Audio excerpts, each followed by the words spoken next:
Good evening. You're watching AWANI Tonight with me, Farhana Sheikh. The Control of Smoking Products for Public Health Act 2024, or Act 852, will come into effect on October 1st. The new legislation will also include rules on electronic cigarettes, also known as vapes. The Health Ministry said the law covers regulations related to the registration, sale, packaging and labelling of smoking products, along with restrictions on smoking in public places. Act 852 was gazetted on February 2nd, but has not been enforced, pending approval from the Attorney General's chambers on the regulations and orders of the Act. The law seeks to prohibit the sale and purchase of tobacco products, smoking materials and tobacco substitutes to minors. It also prohibits the provision of any smoking-related services to those under the age of 18. Followers of Global Ikhwan Services and Business Holdings, GISB, are still in the country. Inspector General Police Tan Sri Razaruddin Hussein says he believed they lack the financial means to escape to neighbouring countries like Thailand. According to him, the finances of the followers were tied to GISB's leaders who were recently arrested and had their accounts frozen. Razaruddin also said their investigations did not indicate that any GISB followers had fled the country's borders. He also confirmed claims that premises such as laundromats, motels, pharmacies and restaurants linked to GISB in several states have changed their signage after police raids. Separately, a total of 24 individuals, including the CEO of GISB and his wife, had their remand extended for 4 days until September 28. All 24 individuals aged between 25 and 65 were previously remanded for 7 days. Meanwhile, over in Kelantan, 4 individuals aged 14 to 45, allegedly linked to GISB, have been remanded for 3 days beginning today to help in police investigations. They are being investigated under the Printing Presses and Publications Act 1984. On September 11th, the police rescued 402 children from 20 charity homes associated with GISB in several states. They were suspected of being victims of labour and sexual exploitation. In other news, a lorry driver was sentenced to 12 months jail after pleading guilty to 2 charges linked to a TikTok content creator found dead in July, allegedly due to cyberbullying. The 29-year-old was found dead at her home in Setapak, Kuala Lumpur on July 5th, a day after she filed a police report that she was being harassed on TikTok. The Kuala Lumpur Sessions Court judge handed down the sentence on 40-year-old B. Satish Kumar after he changed his plea to guilty to the charges during case mentioned. The court ordered him to serve 12 months on each charge, concurrently from the date of his arrest on July 10th. On the first charge, Satish Kumar was accused of intentionally making obscene remarks with the intention of hurting others through his TikTok account. On the second charge, he was accused of humiliating the content creator's mother through the same TikTok profile. A TikTok account allegedly selling drugs has been taken down, says Communications Minister Fahmi Fadzil. He confirmed that the account became inaccessible in Malaysia this morning after TikTok removed it.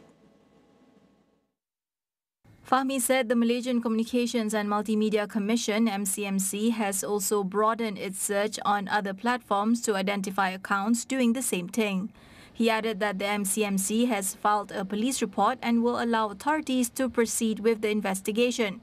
On Monday, an account on X social media platform shared pictures of a TikTok account that was allegedly selling drugs to raise awareness. The drugs, called Thai Lollipop or Candy Fun, are thought to contain recreational substances. Communications Minister Fahmi Fadzil says the MCMC has not received any reports over several parody videos related to GISB. He said MCMC would, however, take the necessary action should it receive any instructions from the police. Ya, saya tahu sekurang-kurangnya ada 7 ataupun 8 versi yang dah sampai ke telinga saya, ya, masuk ke FYP.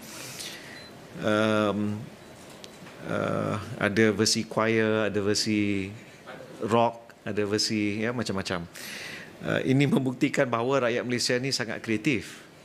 Ya, dan dari segitu waktu ini pihak MCMC tidak memaklumkan kepada saya apa-apa tindakan yang diambil terhadap kandungan yang tidak secara langsung berkait dengan isu GISBH. Dari segi aspek siasatan, MCMC akan mengambil tindakan untuk menurunkan kandungan ataupun mengarahkan apa-apa tindakan kepada platform media sosial sekiranya menerima arahan daripada pihak PDRM. Meanwhile, access to both Kuala Lumpur International Airport terminals remains unaffected after a sinkhole was discovered near the Bunga Raya complex earlier today. Malaysia Airports Holdings Berhad MAHB confirmed that airside areas, runways and flight operations at both terminals were not impacted by the incident. In a statement on its official Facebook page, MAHB reported that the sinkhole was detected at 8:55 a.m. on a road outside the Bunga Raya complex, about 1 kilometre from KLIA's main terminal building. MAHB has cordoned off the area and is currently assessing the situation. Relevant authorities, including the Police and Public Works Department, have been notified and rectification efforts are underway.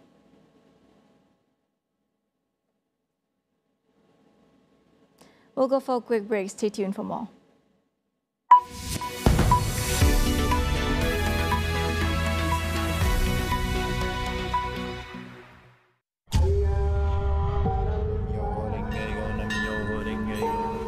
Daulat Tuanku.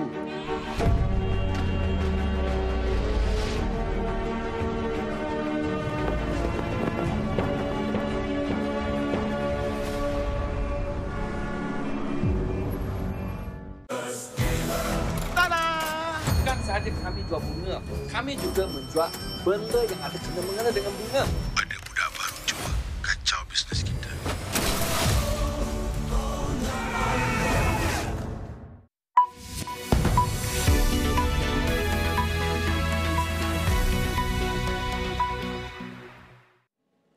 Welcome back. Hezbollah says it fired a rocket targeting what it claims is the Mossad spy agency's headquarters near Tel Aviv, accusing the agency of assassinating its leaders and sabotaging their communications devices.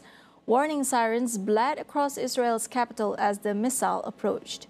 However, Israel's air defense systems intercepted the single surface-to-surface missile before it could cause any damage. No casualties or injuries have been reported. In recent days, Hezbollah, backed by Iran, has launched hundreds of rockets and missiles into Israel as cross-border conflict with southern Lebanon escalates. Meanwhile, Israel has intensified its airstrikes, targeting deep into Lebanon. The strikes have killed a Hezbollah commander. Lebanon's health ministry reports that more than 560 people, including 50 children, have been killed in the Israeli bombardment so far. Meanwhile, British military teams are heading to Cyprus to prepare for potential evacuation efforts of British nationals from Lebanon in case commercial flights from Beirut airport become unavailable. Around 700 troops are being deployed to the Mediterranean island, which is approximately 300 kilometers northeast of Lebanon. The UK, along with the US, France, Italy, Australia and China, has issued travel advisories urging their citizens in Lebanon to leave immediately due to the risk of escalating military tensions in the Middle East. World leaders gathered at the United Nations urged Israel to avoid engaging in a full-scale conflict in Lebanon, as the organization's leader warned that the situation was nearing a critical point. UN Secretary General Antonio Guterres expressed fears about the potential for Lebanon to become another Gaza. Gaza is a non-stop nightmare that threatens to take the entire region with it. Look no further than Lebanon. We should all be alarmed by the escalation. Lebanon is at the brink. The people of Lebanon, the people of Israel, and the people of the world cannot afford Lebanon to become another Gaza. Separately, U.S. President Joe Biden, in his farewell address to the global body, warned that a full-scale war is not in anyone's interest and believes that a diplomatic solution between Israel and Hezbollah in Lebanon remains possible, despite the escalating tensions. Meanwhile, Turkish President Recep Tayyip Erdogan accused Israel of dragging the entire region into war. The United Nations Security Council said it will hold an emergency meeting on the crisis in New York on Wednesday. Sri Lanka's new president has dissolved parliament to make way for a snap general election. Anura Kumara Dissanayake dissolved the 225-member parliament, in which his left-leaning National People's Power (NPP) alliance had just 3 seats. The election will take place on 14th November, almost a year ahead of schedule, while the next parliament would convene on 21st November. Meanwhile, the president also selected his ally, Harini Amarasuriya, as prime minister on Tuesday, choosing a woman for the 3rd time in the country's history. Dissanayake won the nation's presidential election on Saturday. He had signaled he would dissolve parliament soon after being elected to seek a fresh mandate to pursue his policies. The last general election in Sri Lanka, where MPs are elected for a 5-year term, took place in August 2020. Thailand will not abolish its current visa exemption and visa on arrival schemes. This is despite plans to introduce an electronic travel authorization (ETA) system.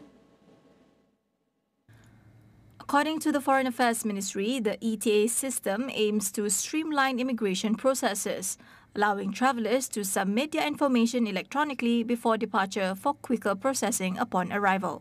However, no specific date has been set for its rollout. Currently, Thailand offers a 60-day visa exemption for visitors from 93 countries, including Malaysia. It also provides visa on arrival for nationals from 31 countries. Finland will return 2 giant pandas to China this November, more than 8 years ahead of schedule, as the zoo housing them can no longer afford their upkeep. The pandas, Lumi and Puru, arrived in Finland in January 2018, following Chinese President Xi Jinping's visit, during which a joint agreement was signed to protect the species. Originally meant to stay for 15 years, the pandas will now enter a month-long quarantine before being sent back to China. Atari Zoo, their current home, had invested over 8 million euros in the facility and faced annual upkeep costs of 1.5 million euros, including a preservation fee paid to China. The zoo, a private company, said it had hoped the pandas would draw more visitors to central Finland, but accumulated significant debt, particularly as the pandemic restricted travel. The zoo emphasized that the decision to return the pandas was purely a business one and did not involve Finland's government. China has long sent pandas to foreign zoos to strengthen trade ties, improve foreign relations, and boost its international image. One of the world's rarest and most sought-after Pokemon cards sold for $360,000 at a Sotheby's auction in New York on Tuesday. The card, a 1998 Japanese Pokemon Illustrator holographic featuring Pikachu, is one of the only 39 official copies in existence. What makes the card even more unique, according to Sotheby's, is that it's the only known copy signed by Takumi Akabane, one of the 3 creators of the trading card game. The seller and successful bidder has not been disclosed. The cards were given out as an award to winners of a 1998 drawing contest by the Japanese magazine Korokoro Comic. One of the cards, considered to be the best preserved, was sold for $5.28 million in 2021 and was recognized by Guinness World Records the following year as the most expensive Pokemon card. That wraps up AWANI tonight. I'm Farhana Sheikh. Thank you for watching.